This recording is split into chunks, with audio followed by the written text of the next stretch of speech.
Hey, how's it going? What's your name? Where are you from? My name's Kaylin. I'm from Ireland. You feel safe here? Korea is very, very, very safe. What are some examples of things you can do that make you feel safe here? On a pretty much daily basis, I see Koreans do the stupidest things imaginable. Koreans will leave like an iPhone 16 Pro Max on a table for 20 minutes to hold their place outside while they go to the toilet or go shopping or something. I was at a market a month or two back with a friend and I was like, oh, hey, Claire, your handbag's open. And she was like, yeah. How else would I reach for things? Yeah. And I was like, well, I just mean like someone might pickpocket something. Or they're just like, oh, I forgot you're European. You guys love committing crime.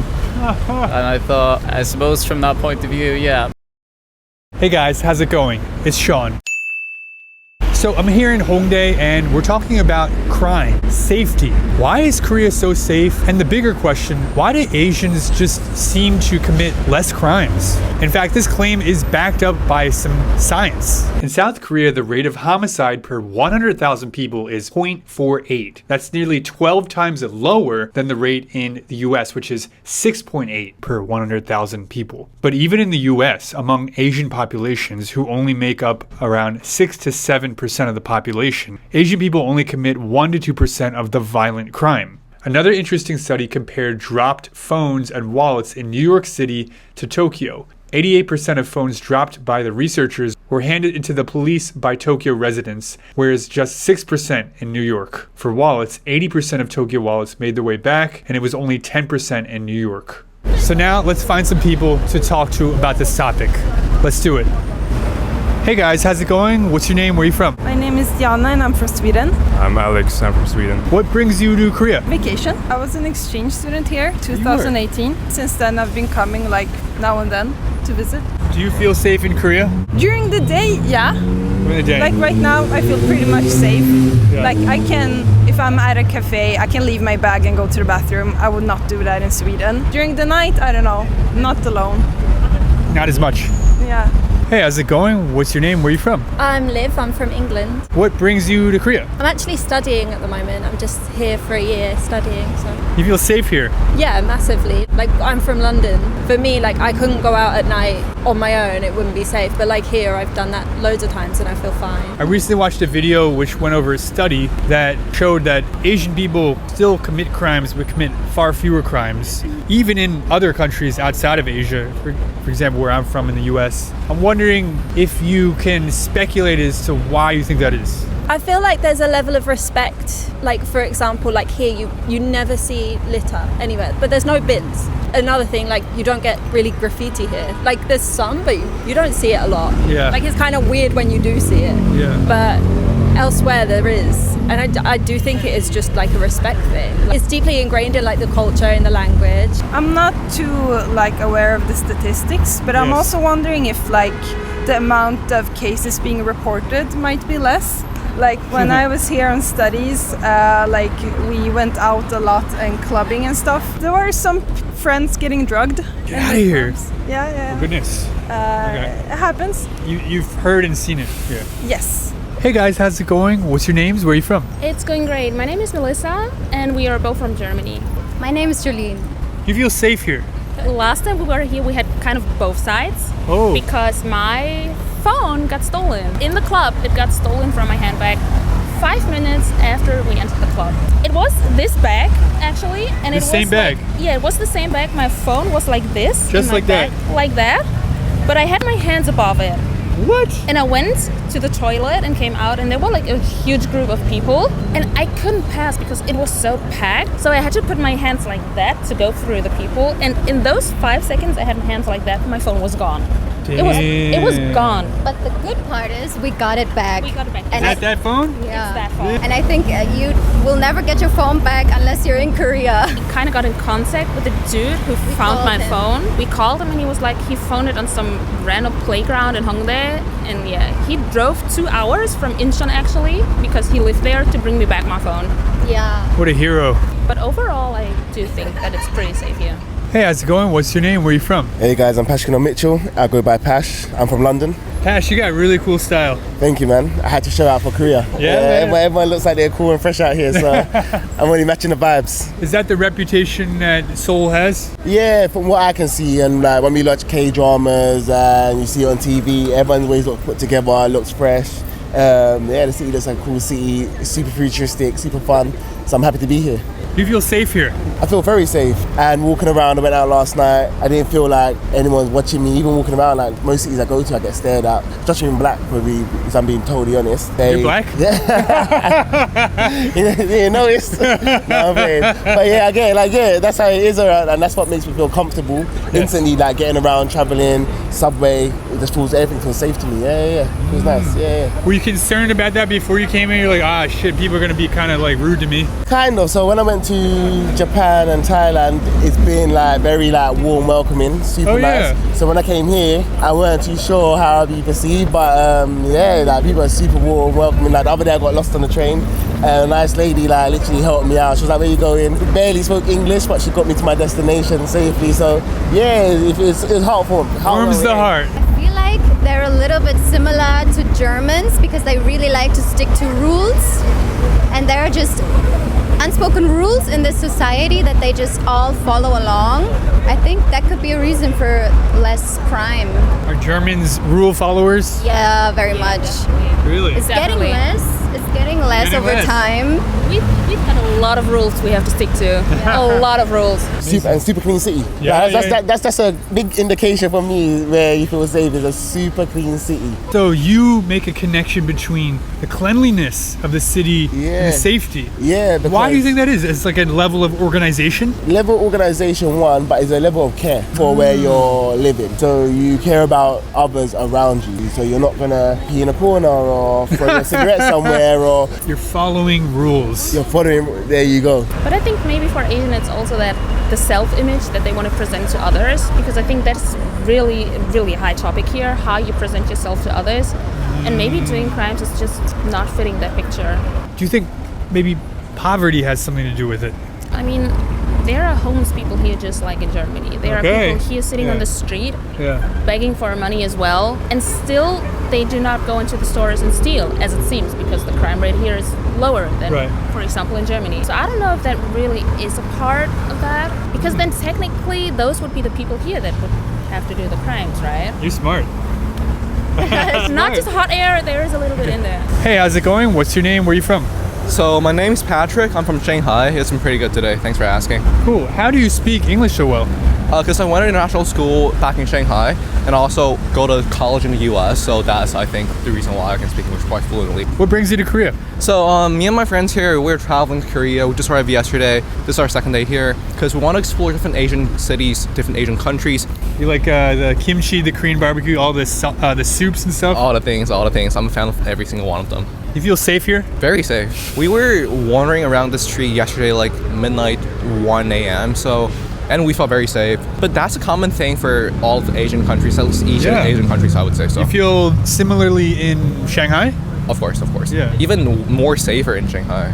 Is that right? I just want to say too that if you're currently studying English, I highly recommend you check out my website, seanteacher.com.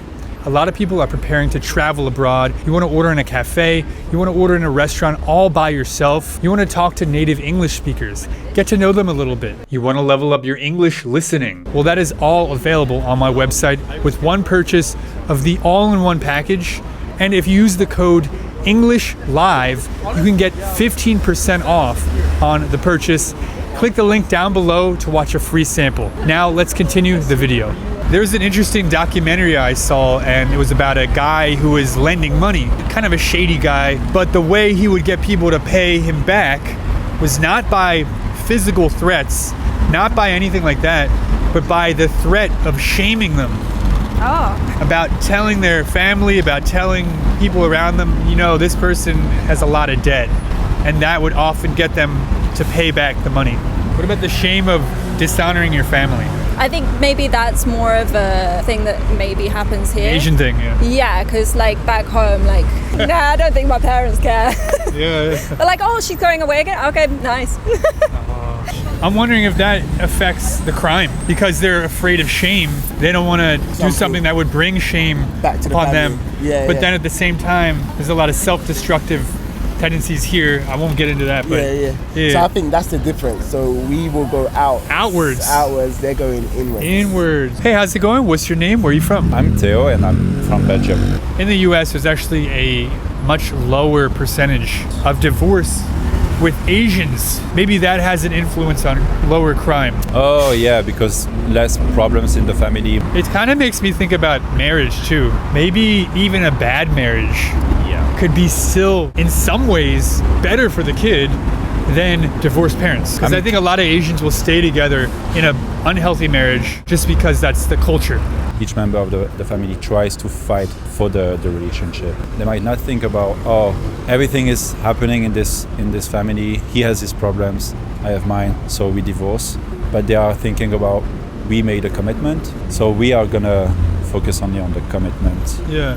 And so we are gonna try to work together. Hopefully they can make it work.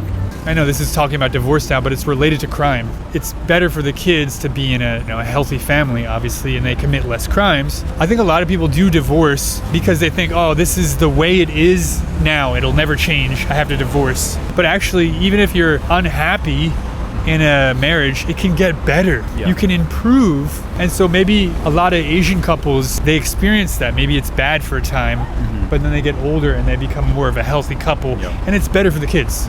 Less crime. Less crime. I think if they fight, that gives hope also to the kid. Of course, having like a abusive alcoholic father is always bad too. Yeah. Maybe there are some times to end a relationship. Are your parents together? Yeah.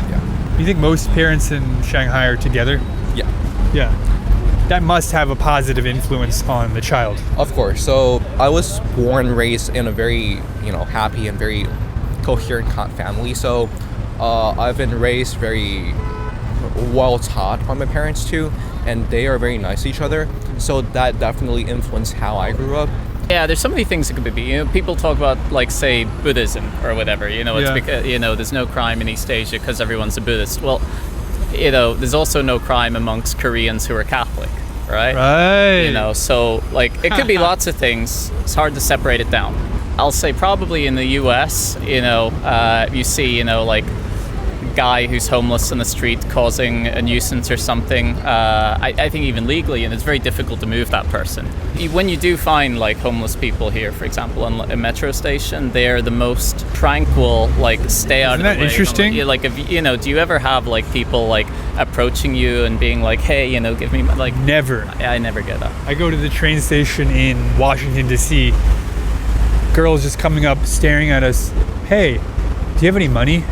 Yeah, it's very intrusive. It's very, very intrusive. I spent a bit of time in Latin America.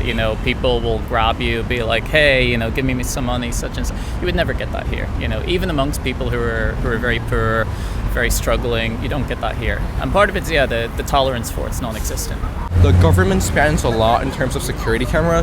That would deter someone from committing a crime. And secondly, like from a very young age, we've been told to, for example, stay by the rules, don't violate any rules, like don't commit any crimes. So I think that's probably a cultural upbringing stuff. At least in Shanghai, we were being told to stay humble. So you think particularly where you're from, there's the concept of being humble. You don't want to stick out too much. Is that right? Yes. Don't stick out too much, don't show off, don't be the center of attention. Because I don't want extra attention, I'm not going to do something bad. That's a very interesting idea too. Probably. Yeah, Maybe something there. Yeah, maybe something there. When I'm with my Korean wife and there are no cars in the street, I want to cross the street. But she stops. She stops and waits for the red light to turn green. Sometimes I think it's silly, but then we talked about it and I know it's part of the culture. You got to respect the rules. Yeah. But this is like a bigger thing. And maybe this is a big contributor as to why it's safer here and why Asians commit less crimes. Do you think if you had a child, you would cross the road even if the light is red? It's a great question. Probably not. Yeah. Why would you do that? Because I think I'm smart enough and mature enough to break the rules. And not every rule is good. That's also important because the flip side is, well, Hitler, right? He created rules and following all the rules in that case create World War II. So maybe not every rule is good. But this one is good. But this one is good. I need to train myself to be able to educate my children to follow the rules, and because it's for their safety. The downside of this rule following could be like you're just following any crazy leader, right? Do you think Germany also had this issue? Germany. Too much rule following. Germany definitely had a problem with that. You can obviously see that it got better because there is not just like one person. But like she said, it's a lot.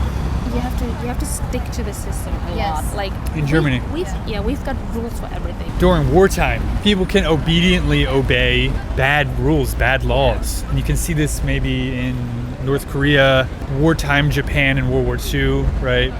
People just obediently obey a dictator or maybe an evil government, right?